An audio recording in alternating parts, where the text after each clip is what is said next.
Hi everyone, kumusta po kayong lahat? I hope nasa mabuti kayong kalagayan. Happy Monday sa inyong lahat at sana ay naging maayos ang inyong mga weekends. Sa mga bago pa lang dito sa aking Facebook page na Chinoy Dubai or dito sa aking YouTube channel na Chinoy Ako, please don't forget to subscribe and click on the notification bell para nang sa ganon, every time may bagong ina-upload ako na video ay agad-agad kayong manonotify.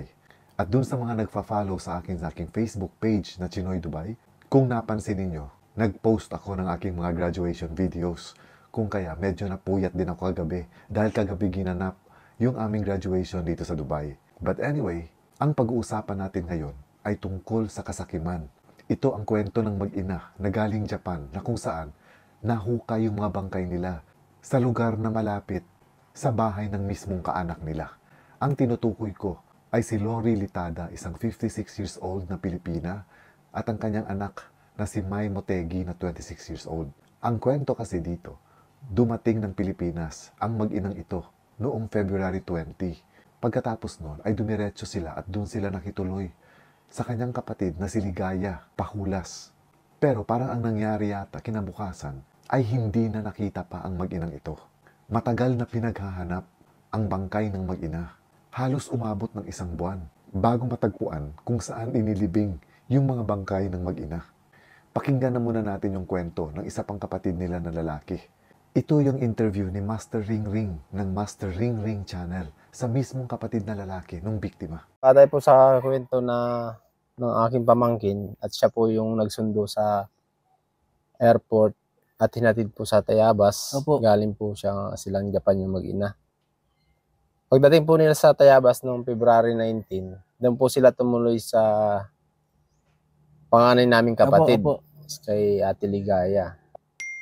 Tapos po, nung gabi, dahil sa maliit po yung kwarto ng bahay nila, doon po natulog sa kabilang kwarto sa anak. Pagising raw po nung pamangking ko, kinabukasan, wala na raw po yung mag-ina kasi sabi raw po ni Ate Ligaya, bumalik na raw po ng Japan.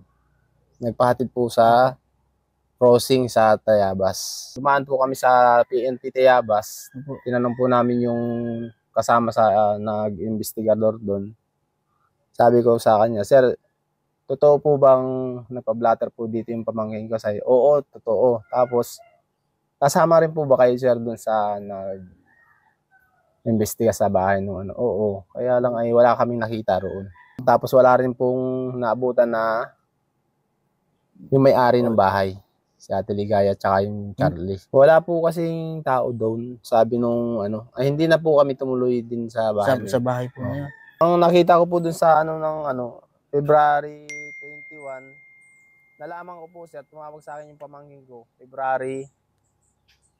March 9. Pero sabi ng pamangkin ko, nalaman din lang daw niya at kasi umuwi na rin siya ng Maynila, nalaman niya na March 1 niya nalaman na talagang wala ng kontak.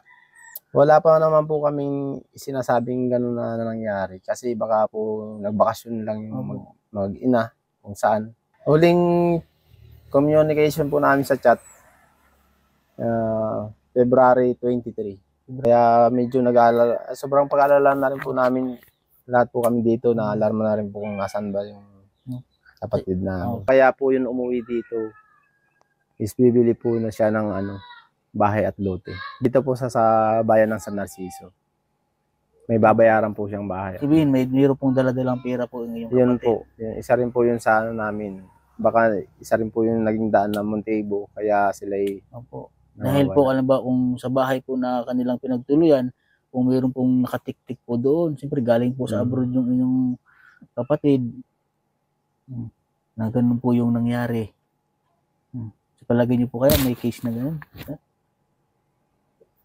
Yun din po, sir, ang palaisipan sa amin, sir, eh.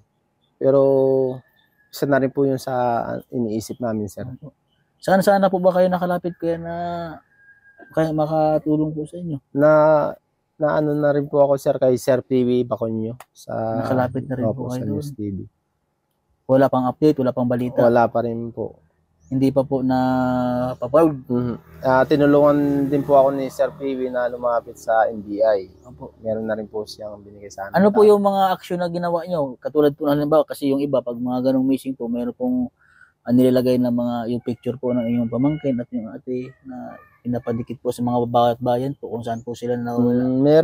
Meron na po sa aming umano rin yung aking pamangkin na si Tibong, Opo. si Joselito Lustado, vlogger din po ata yun. Opo. Nagpa-print na po siya ng pangalan na picture dun sa Los Baños, Laguna. Doon Los na rin Baños. po siya Opo. dikit kagabi po siya nagsimula. Doon po kaya sa bahay po na kanilang pinagtirhan o yung pinagtuluyan, wala po kayo, di ba may mga CCTV po. Yun po, Hindi sir. po kayo nagtanong-tanong doon? Oo, yun na rin po, sir, yung pag ano po namin kaninang umaga, dumaan na Opo. rin po kami doon, sir. Nagsiyasat po kami sa lugar, sa Tayabas. Opo. Wala po talaga kami, sir, nakitang camera. Wala pong CCTV sa Wala mga po. part na yun. Opo. Kahit yung mga papasok po ng may kantuhan man, Wala kasi po. wala din po. Oo. Ang hirap po ano. So yung loob po ba ng kwarto nila ay napakailaman na po yun. Kasi pag yun ay kung Hindi ko po, sir, ano po, at kasi yung lugar po ng hindi ko po alam, sir, yung pangyayari bahay. po na hindi agad kayo nakapunta doon sa bahay Oo, na hindi ko pinagtuluyan po. nila. Yan po. Ayon dito sa kwento ng lalaki, uuwi yung kanyang kapatid na si Lori para bumili daw ng lupa, ng bahay at lupa. At sinasabi nga na may dala itong cash na worth 5 million pesos. So ang tinitingnan ngayon ng ating mga otoridad na yun ang naging dahilan o naging pakay ng mga suspects para gawa ng masama ang mag-inang ito. Ang masakit lang dito, ang itinuturong isa sa mga suspects ay ang mismong kapatid na babae ni Lori na si Ligaya. Nangyari ito sa may Tayabas, Quezon. Karumal-dumal na krimen ang nangyari sa mag-ina. Yung nanay na si Lori ay sinasabing pinagpupukpok hanggang sa mamatay. At yung anak naman ay pinagsasaksak.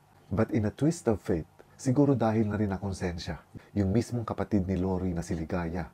At syempre siguro sa sobrang takot na rin, nung malaman niya na nahukay na yung mga bangkay ng dalawang biktima na malapit sa bahay nila. Kasi nung nagkaroon ng inspection doon mismo sa lugar na yon, yung mga kapulisan, may napansin sila na parang bagong hukay na malambot pang lupa doon sa bandang bahay ng kapatid na si Ligaya. Nung hinukay nila ito, tumambad sa kanila yung bangkay ng mag-ina.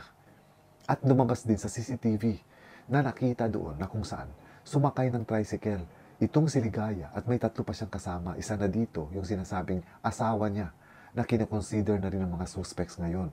Na kung saan nakita nga na may dala-dala silang mga maleta na pinaniniwala ang maleta ng mga biktima na kung saan itinapon nila ito sa ilalim ng Kalumpang River. Nakunan nito ng CCTV. So nung malaman daw ni Ligaya na nahukay yung bangkay ng mag-ina doon malapit sa mismong bahay niya, nagtangka daw itong Kaso sabi nga nila yung masamang damo, mahaba ang buhay, hindi siya natuluyan. At dahil nga dito, ay isinuko niya na yung sarili niya sa mga otoridad. At sinasabi nga ayon din sa balita na umamin daw itong si Ligaya na isa siya sa mga pumaslang dito sa mag-ina na mismong kapatid niya yung nanay. Yung biktima na nanay at pamangkin niya yung kasama na anak ng kapatid niya. Ayon din sa balita, parang ang lumalabas, umamin itong si Ligaya sa mismong panganay niyang anak. At itong panganay niya na anak ang pumunta at lumapit sa mga kapulisan para sabihin na handang sumuko yung kanyang nanay dahil sa nangyaring krimen. Sa ngayon kasi pinaghahanap pa yung 3 suspects kasama na yung asawa ni Ligaya. Pinaniniwalaan din na nung December pa nila pinaplano na gawin itong krimen. So siguro ibig sabihin, nung mga panahon na yon ay nagpaalam na or nagsabi na yung kapatid nilang si Lori na uuwi sila ng Pilipinas, magbabakasyon sila doon. At the same time, bibili sila ng bahay at lupa. At sinabi din siguro nila na magdadala sila ng pera para hindi na sila mahirapang magbayad pa sa may-ari. At siguro para na rin medyo malaki ang discount kapag kababayaran mo yung bibilhin mong bahay at lupa in cash. So ganun siguro yung nangyari. So nung nalaman nila na may dala-dala itong medyo malaki-laking pera, pinagplanuhan na nila ng hindi maganda kahit pa mismong kapatid niya yung sangkot dito at ang kanyang pamangkin. Nakakakilabot ang balitang ito kasi parang ang hirap isipin na mismong kapatid mo ang gagawa sa iyo ng ganon. Kumbaga dahil ba ito sa inggit? Dahil ba ito sa pera? Or dahil ba ito sa galit mo kung meron ka kinikimkim na galit sa kapatid, kung kaya naisipan niyang gawin ang ganitong karumal-dumal na krimen kay Lori at sa kanyang anak na si Mai. Walang kapatawaran itong ginawa nila. Lalong-lalo na mismong kapatid. Hindi ko ma-imagine o hindi ko maisip kung paano pag-iisipan ng isang kapatid na patayin ang kanyang kapatid. Although hindi na bago sa atin yung nakakarinig ng mga ganitong balita, pero nakakapangilabot pa rin. Kumbaga, hindi siya common na balita. Usually, yung mga patayan is between sa mga taong hindi magkakilala or napag-utusan na patayin yung tao. Pero yung mismong ikaw na kapatid ang magpaplano kung paano mo wawakasan ang buhay ng mismong kapatid mo, nakakagalit ito. Well, hindi ko rin naman sinasabi na hindi tayo dapat magtiwala kahit pa mismo sa mga kapamilya natin. Pero kung minsan kasi, hindi maiwasan na nakakaisip tayo ng ganito. Lalo na kung nakakarinig tayo ng mga ganitong balita. So siguro ang aking advice lang din dito, magtira tayo ng sikreto sa mga sarili natin. Kumbaga, kahit malaki pa yung tiwala natin sa mismo mga kapamilya natin, mas mabuti pa rin siguro na meron pa rin tayong tinitirang misteryo or sikreto sa mga sarili natin. Kasi nangyayari din, lalong-lalo na kapag pera or kayamanan ang pinag-uusapan, parang yung mga talagang ganid or mga swapang ay wala nang sinasanto, kahit pa mismong kaanak nila. It is also a reminder para sa atin na hindi tayo dapat laging kumpiyansa. Kailangan pa rin natin na mag-ingat lagi. And this is all for now mga kaibigan. Enjoy your Monday. Ingat po kayo lagi and God bless.